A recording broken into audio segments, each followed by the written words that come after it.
అందరికీ నమస్కారం. శివ ఆరాధన యూట్యూబ్ ఛానల్ ద్వారా మనం జ్యోతిష పాఠాలను నేర్చుకుందాం. ఇందులో మొదటి అంశం నవగ్రహాలు.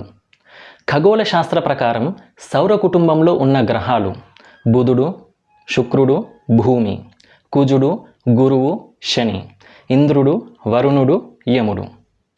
జ్యోతిష శాస్త్ర ప్రకారం నవగ్రహాలు అనగా సూర్యుడు, చంద్రుడు, కుజుడు, బుధుడు, గురువు, శుక్రుడు, శని, రాహువు, కేతువు ఇవి నవగ్రహాలు అనబడుతుంది. యురేనస్, నెప్ట్యూన్, ప్లూటో, ఇంద్రుడు, వరుణుడు, యముడు ఈ మూడు గ్రహాలు పాశ్చాత్య పద్ధతిలో ఉపయోగించడం జరుగుతుంది. అంటే వెస్టర్న్ ఆస్ట్రాలజీలో వాడటం జరుగుతుంది. మన పరాశర మహర్షి ద్వారా చెప్పబడిన నవగ్రహాలు సూర్యుడు, చంద్రుడు, కుజుడు, బుధుడు, గురువు, శుక్రుడు, శని, రాహు, కేతువు ఈ 9 గ్రహాలు మాత్రమే. అన్ని గ్రహాలు సూర్యుని చుట్టూ తిరగడం జరుగుతుంది.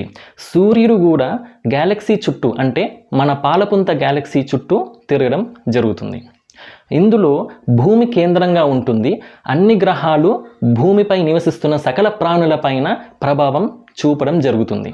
తద్వారా ప్రతి ఒక్క జీవి తమ కర్మ ఫలితాన్ని, ప్రారబ్ధాన్ని అనుభవించడం జరుగుతుంది.